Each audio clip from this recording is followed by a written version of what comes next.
मारो राजस्थान का। मैं हूं आपके साथ मरुरा सक्सेना। एसआई भर्ती परीक्षा पेपर लीक की से जुड़ी हुई इस वक्त की बड़ी खबर। पहली बार एसओजी की गिरफ्त में आरपीएससी के 2 पूर्व सदस्य आए हैं। रामू राम रायका और बाबूलाल कटारा से एसओजी पूछताछ करेगी। सूत्रों के मुताबिक रामू राम रायका ने बाबूलाल कटारा से ही पेपर लिया था। परीक्षा से 6 से 7 दिन पहले ही रामू राम रायका ने पेपर उपलब्ध करवाया था। रामू राम रायका ने बेटे देवेश और बेटी शोभा को पेपर उपलब्ध कराया, जिसके जरिए उन्होंने एग्जामिनेशन न सिर्फ क्रैक किया बल्कि टॉप भी किया था। पेपर में 4वीं या 5वीं रैंक उनकी बेटी की आई और इसके साथ अंडर 30 रैंक उनके बेटे के भी आए। ऐसे में चूंकि लोगों को यह शक था कि इतने पढ़ाई में होनहार ना होने की वजह से कैसे टॉप कर लिया, लिहाजा जब शक की सुई घूमी रामू राम रायका तक जांच पहुंची। आरपीएससी के पूर्व सदस्य रामू राम रायका रहे हैं। इसके साथ साथ बाबूलाल कटारा कई दिनों से सलाखों के पीछे हैं और ये अब दोनों के बीच में कनेक्शन समझ में आया है। कनेक्शन ये निकला है कि रामू राम रायका ने ही जो पेपर लिया बाबूलाल कटारा से लिया। बाबूलाल कटारा भी आरपीएससी का पूर्व सदस्य रहा है। आपको याद होगा शिक्षक भर्ती का जो पेपर लीक हुआ था उसमें बड़ी भूमिका बाबूलाल कटारा की थी। विष्णु हमारे संवाददाता इस खबर पर ज्यादा जानकारी के साथ जुड़ गए हैं। विष्णु, बाबूलाल कटारा और रामू राम रायका में जो कनेक्शन है वो कहां तक पहुंचेगा? क्या वो सवाल होंगे जिनकी जाने की कोशिश एसओजी की इन दोनों को आमने सामने बैठाकर होगी? देखिए, एक बात तो बिल्कुल साफ है कि रामू राम रायका की गिरफ्तारी एसआई भर्ती पेपर लीक प्रकरण में हुई है और बाबूलाल कटारा की गिरफ्तारी टीचर भर्ती प्रकरण में हुई थी। ठीक है। और रायका की गिरफ्तारी के बाद ये बात एसओजी को मालूम चली कि रायका ने एसआई भर्ती का पेपर भी बाबूलाल कटारा से हासिल किया था, जिसके बाद कल जब रायका को 6 दिन की रिमांड पर लिया, वहीं बाबूलाल कटारा को कल तुरंत ही प्रोडक्शन वारंट पर जेल से लिया गया।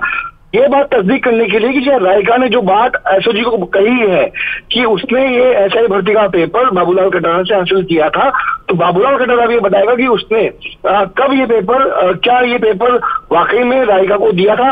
क्योंकि एक बात और पूछताछ में ये साफ हो चुकी कि रामू राम रायका ने अपने बेटे और बेटी के लिए परीक्षा से करीब 6 से 7 दिन पहले एसआई भर्ती का पेपर हासिल कर लिया था आरपीएससी के सदस्य के मार्फत। तो क्या जो रायका ने बातें एसओजी को बताई है पेपर के बारे में कि पेपर उसने बाबूलाल कटारा से हासिल किया है, तो कटारा भी अब ये राज उगलेगा कि उसने क्या वाकई में रायका को पेपर दिया था। यदि हाँ तो कब दिया था, उसके बीच में क्या डील हुई थी, कितने रुपए की डील हुई थी, या फिर व्यवहार में लिया था, ये सारी बातें एसओजी खंगालेगी। सबसे पहले अलग अलग पूछताछ होगी, उसके बाद में जो तथ्य सामने आएंगे क्रॉस एग्जामिन के लिए उनको आमने सामने बैठा करके पूछताछ एसओजी करेगी। इसीलिए कटारा को प्रोडक्शन वारंट पर लिया गया है। जी विष्णु हमारे साथ बने रहे। कटारा को प्रोडक्शन वारंट पर लिया गया है ताकि क्रॉस एग्जामिनेशन हो सके, आमने सामने बैठाकर बातचीत हो। एक तरफ रामू राम रायका होगा तो दूसरी तरफ बाबूलाल कटारा होगा। उधर एसओजी ने बड़ी कार्रवाई करते हुए आरपीएससी के पूर्व सदस्य बाबूलाल कटारा को जयपुर जेल से प्रोडक्शन वारंट पर गिरफ्तार कर लिया है। इससे पहले इसी मामले में राजस्थान लोक सेवा आयोग के पूर्व सदस्य रामू राम रायका को भी गिरफ्तार कर लिया गया था। रामू राम रायका के साथ ही 5 ट्रेनी सब इंस्पेक्टर को भी गिरफ्तार किया गया था। विष्णु हमारे संवाददाता इस खबर पर लगातार बने हुए हैं, बड़ी अपडेट दे रहे हैं। विष्णु, कुल मिलाकर अब यह माना जाएगा कि आखिरकार रामू राम रायका ने जो सवालों के जवाब दिए, जो राज उगले हैं, उनमें कितनी सच्चाई है जब होगा दोनों आरपीएस के पूर्व सदस्यों का आमना सामना? विष्णु देखिए, बिल्कुल राजस्थान में ऐसा पहली बार हो रहा है कि नकल प्रकरण से जुड़े किसी मामले में 2 आरपीएससी के पूर्व सदस्य एसओजी की गिरफ्त में हैं, उनसे वो रिमांड पर हैं, जेल में रहे हैं, उनसे पूछताछ होगी। लेकिन मैं आपको बताऊं कि सबसे बड़ा सवाल एक खड़ा हो रहा है कि क्या पेपर रद्द होगा। तो एक बार मैं साफ कर दूं कि एसओजी पहले दिन से ही ये मान चुकी है कि पेपर लीक हो चुका था। परीक्षा से पहले एसओजी मान चुकी है कि पेपर को बेचा गया था। एसओजी ने अपनी पहली जो एफआईआर है उसी में ये साफ कर दिया था कि पेपर लीक हो चुका है और इसी का मजमून बना करके पहले एसओजी ने पुलिस मुख्यालय को प्रस्ताव भेजा कि पेपर को रद्द कर देना चाहिए, और उसके बाद पुलिस मुख्यालय ने भी राज्य सरकार को भेज दिया। लेकिन अब जो गेंद है वो राज्य सरकार के पाले में है। उसकी वजह यह है कि 869 पद हैं जिन पे एसआई भर्ती का चयन हो चुका है, और वो 869 जो ट्रेनिंग एसआई थे वो सभी ट्रेनिंग कर रहे हैं। 2 महीने की ट्रेनिंग उनकी बाकी है। ऐसे में सरकार विकल्प भी खोज रही कि यदि पेपर को रद्द किया गया 150-200 लोगों की वजह से, तो जो बाकी 500-600 लोग जिन्होंने अपनी मेहनत के बलबूते ईमानदारी से मेहनत करके एसआई की नौकरी को हासिल किया, उनके लिए सरकार क्या करेगी? चूंकि 2021 का ये भर्ती थी, 2024 इस वक्त चल रहा है, और नए 4 साल के बाद उनकी उम्र भी ज्यादा हो चुकी होगी। ऐसे में उन अभ्यर्थियों को क्या होगा जिन्होंने अपनी ईमानदारी की वजह से इस नौकरी को हासिल किया था? इसीलिए सरकार फूंक फूंक के कदम रख रही है। पूरा विचार मंथन चल रहा है कि आखिरकार यदि पेपर को रद्द किया गया तो कितना असर इसका कुल मिलाकर ये समझा जाएगा कि जो पेपर लीक का दायरा है वो कहां तक है, कितने सेंटर्स तक है, क्योंकि जाहिर तौर पर इससे 800 से ज्यादा ट्रेनी एसआई का भविष्य खतरे में पड़ जाएगा। विष्णु, देखिए, एसओजी की जो मार्च में एसआई भर्ती का खुलासा एसओजी की एसआईटी टीम ने किया था, और उसमें यह बात सामने आई थी कि राजस्थान में पेपर जयपुर के रविंद्र बाल भारती जो हसनपुरा में है वहां से ही लीक हुआ था, बाकी किसी भी जगह से ये पेपर लीक नहीं हुआ था। जो जगदीश बिश्नोई है, इस पूरे गैंग का मास्टरमाइंड है, नकल माफिया है, उससे यूनिक भाम्बू और स्कूल के ये जो केंद्र के अधीक्षक थे उनकी मिलीभगत से मोटर अलर्ट करके इस पेपर को आउट करवाया था।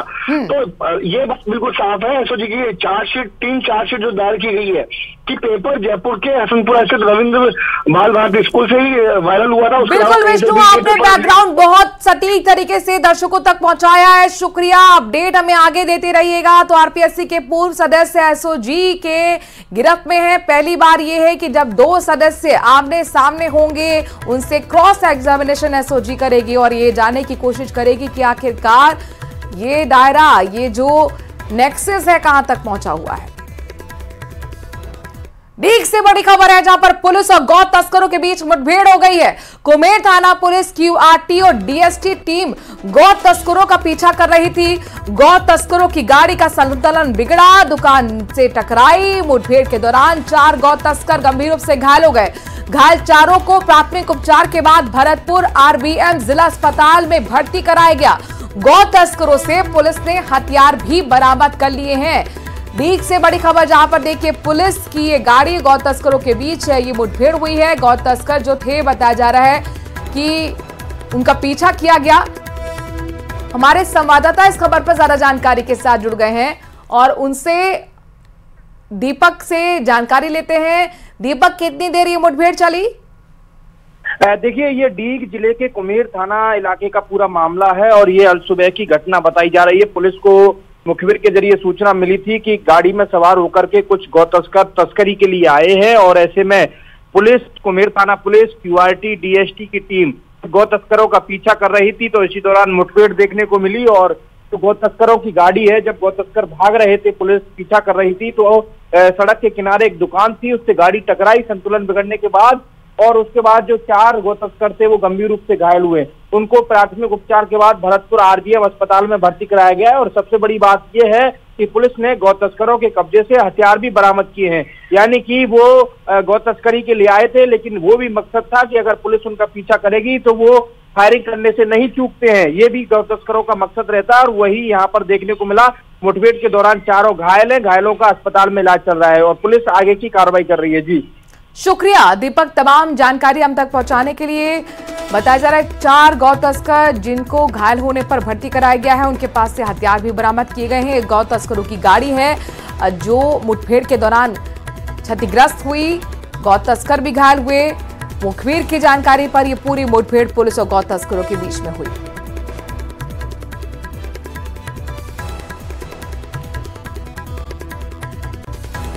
बात कांग्रेस की करते हैं। कांग्रेस के प्रदेश अध्यक्ष गोविंद सिंह डोटासरा उदयपुर में आज मृतक छात्र देवराज के घर पहुंचे।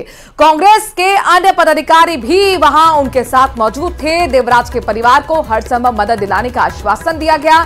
देवराज को न्याय जल्द दिलाने की मांग की भी यहां पर थी, उस मांग को सुना है और कहा है कि हम न्याय दिलाने के लिए पूरी कोशिश करेंगे। परिवार के सदस्यों को सांत्वना दी गई। देवराज की तस्वीर पर पुष्पांजलि अर्पित करते हुए गोविंद सिंह डोटासरा, उनके साथ अन्य पदाधिकारी भी इस वक्त मौजूद हैं। आपको बता दें कि चाकूबाजी की घटना में देवराज की मौत हो गई थी। हालांकि आरोपी छात्र को भी पकड़ लिया गया है, उसके पिता को भी गिरफ्तार कर लिया गया है।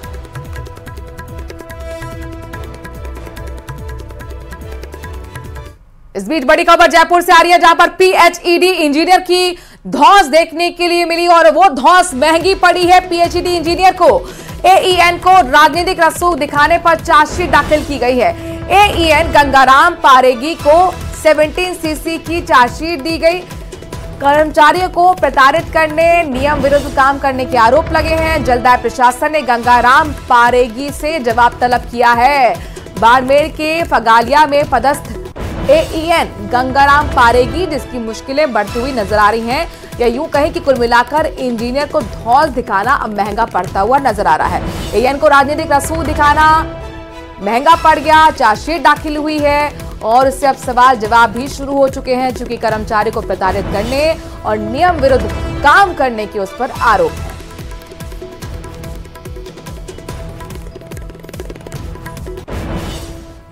चिड़ावा कस्बे में छत्तीसगढ़ की एक युवती ने अपने प्रेमी के घर पर पहुंचकर हाथ की नस काटकर आत्महत्या करने की कोशिश कर डाली। सूचना पर मौके पर पहुंची पुलिस ने युवती को अस्पताल में भर्ती करवाया, जहां उसकी हालत गंभीर होने पर चिकित्सकों ने प्राथमिक उपचार देकर झुंझुनू रेफर किया है।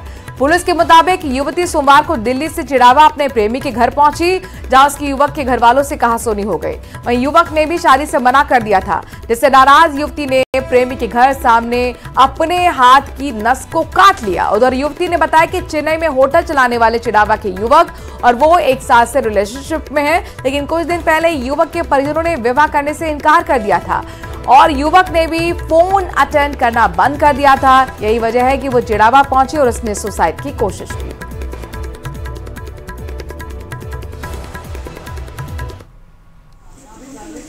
जतिन कौशिक नाम का लड़का है, जिससे मैं चेन्नई में मिली थी। चेन्नई में वो भी काम करता है, चेन्नई में मैं काम करती हूँ, उसका खुद का होटल है। आते जाते बातचीत हुई, उसकी मेरी बातचीत हुई, आगे बढ़े, रिलेशनशिप में आए। बाद में मैं पूछी शादी करूँ कि नहीं करूँ, तो बोला बाद में करूँगा, अभी टाइम है। बोला 2023 की बात है ये। हम मेरे साथ में मैंने मिली 2023 अगस्त में ही मिले थे हम। बातचीत अच्छे से कर रहा था, रिलेशनशिप में भी थे, मिलते थे, जुलते थे। 2 बार उसने ऑपरेशन भी करवाया मेरा कि अभी नहीं कर सकते, अभी इस हालत में नहीं है, अभी नहीं कर सकते शादी वादी, पैसे वैसे का दिक्कत है, होटल देखना है, घर वालों को समझाना पड़ेगा बोला।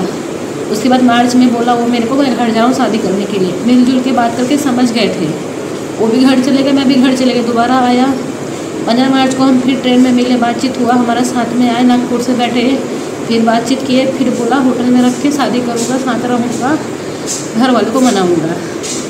अच्छे से बातचीत कर रहे थे, सब चीज़ सारी चीज़ें अच्छी थी। मेरे को शादी नहीं करना है, मेरे घर वाले लड़की देखें, ज़बरदस्ती शादी करा रहे हैं मेरा। मैं बोली क्यों, तो मेरे को धोखे में क्यों रखे। सुबह से बातचीत कर रहा था, अच्छे से बातचीत कर रहा था, मेरे को बोला ठीक है तू मिलते हैं, बातचीत कर। बीकानेर से इस वक्त बड़ी खबर आ रही है, जहां पर खाजूवाला में बीएलडी नहर में कटाव आ गया है। ओवरफ्लो होने की वजह से नहर में 100 फीट का कटाव आया है। सिंचाई विभाग ने जेसीबी मशीनें तुरंत लगवाई हैं। सिंचाई विभाग के अधिकारी कर्मचारी भी मौके पर पहुंचे हुए हैं। नहर में आए कटाव को रोकने की कोशिशें लगातार जारी हैं। दरअसल में नहर में कटाव इसलिए आया है क्योंकि लगातार बारिश हो रही है और इस वजह से खाजूवाला में बीएलडी जो नहर है वहां पर 100 फीट का कटाव देखने को मिला है। तुरंत एक्शन मोड में सिंचाई विभाग के कर्मचारी पहुंचे, जेसीबी की मशीन के जरिए कटाव को रोकने की कोशिशें चल रही हैं।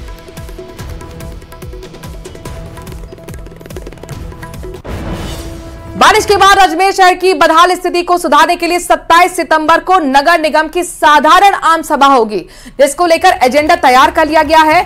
शहर के बिगड़े हालात को देखते हुए नगर निगम की बीजेपी पार्षदों ने अजमेर नगर निगम महापौर से मुलाकात कर जल्द साधारण सभा बुलाकर शहर के हालात सुधारने की अपील की थी। इससे पहले कांग्रेस की ओर से भी बारिश के बाद बिगड़ते हालातों को लेकर एक्शन की मांग की गई थी, जिसे लेकर अब 27 सितंबर को साधारण सभा प्रस्तावित की गई है।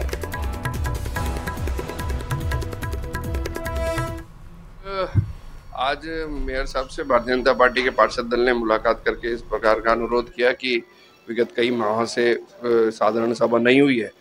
चूंकि शहर के अंदर अभी स्थिति खराब हुई है मानसून के बाद से और अतिक्रमण वगैरह को लेके, तो इन सब चीज़ों को लेके एक साधारण सभा कराई जाए और माननीय मेयर साहब ने इसकी अनुमति देते हुए इसी माह की 27 तारीख को साधारण सभा की तारीख दी है और 9 तारीख तक प्रस्ताव लिए जाएंगे। भीलवाड़ा नगर परिषद को नगर निगम में बदल दिया गया है। स्वायत्त शासन विभाग के निदेशक और सचिव सुरेश कुमार ओला ने आदेश जारी किए हैं। कई दिनों से मुख्यमंत्री से भीलवाड़ा नगर परिषद को नगर निगम में कन्वर्ट करने की मांग की जा रही थी। घोषणा के बाद जिले के लोगों में अब खुशी का माहौल है और भीलवाड़ा शहर नगर निगम के क्षेत्र में आ गया है। केंद्र और राज्य सरकार की ऐसी कई योजनाएं होती हैं जो केवल नगर निगम के स्तर पर ही क्रियान्वित होती हैं। उन सभी योजनाओं का फायदा भीलवाड़ा को मिल पाएगा।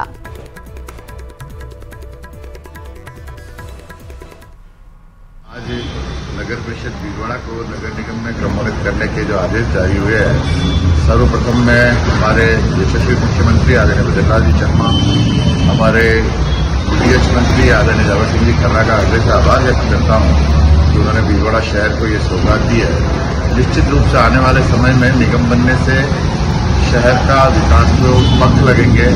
मैं ये कह सकता हूँ कि हम एक नई दिशा की ओर जा रहे हैं, एक नए विकास के सोपान पर चढ़ने जा रहे हैं। लेक सिटी उदयपुर में आज सुबह से ही मूसलाधार बारिश का दौर चल रहा है। न सिर्फ शहरी इलाकों में बल्कि झीलों के कैचमेंट एरिया में भी भारी बारिश हो रही है। यही वजह है कि उदयपुर की खूबसूरत फतेह सागर और पिछोला झील में पानी की आवक बढ़ गई है। स्वरूप सागर के गेट खोलने की तैयारी में विभाग जुटा हुआ है, तो वहीं फतेह सागर का जलस्तर भी बढ़ रहा है। सुबह से चल रही मूसलाधार बारिश में शहरवासी भी खुशनुमा मौसम का आनंद फतेह सागर झील पर लेने के लिए पहुंचे। बारिश के बीच फतेह सागर झील पर घूमते हुए कई शहरवासी और टूरिस्ट नजर आए। वहीं इस खूबसूरत मौसम का सभी ने जमकर लुत्फ उठाया।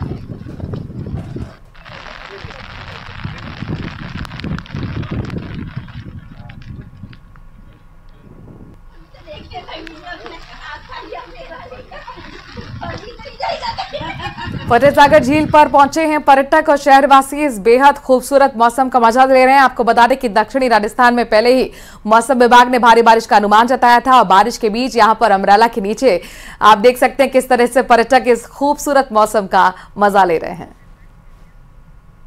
उधर सिरोही में भी झमाझम बारिश का दौर चल रहा है। अरावली की खूबसूरत पहाड़ियों में झरने बहने लगे हैं। आज सुबह से ही मौसम सुहाना हुआ। पिछले 2 दिनों से उमस से लोग परेशान थे। मातर माता मंदिर की पहाड़ियों से झरना बह रहा है। नाले में बैठे लोगों को सुरक्षित स्थानों पर जाने की हिदायत और अपील लगातार की जा रही है। कई ऐसे झरने हैं जो सूखे हुए थे, लेकिन अब मानसून एक्टिव हुआ है, बारिश हो रही है तो एक बार फिर झरने बहने लगे हैं।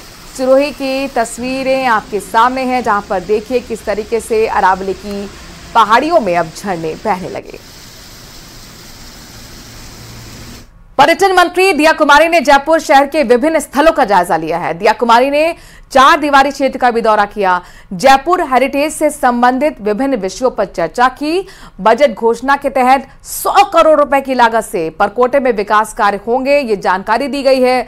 पर्यटन मंत्री ने विकास कार्य को चिन्हित कर जल्द से जल्द काम शुरू करने के लिए अधिकारियों को निर्देशित भी किया। इस दौरान जयपुर नगर निगम हेरिटेज के कमिश्नर अभिषेक सुराना, ट्रैफिक डीसीपी प्रीति चंद्रा और पर्यटन विभाग के उपेंद्र शेखावत भी मौजूद रहे।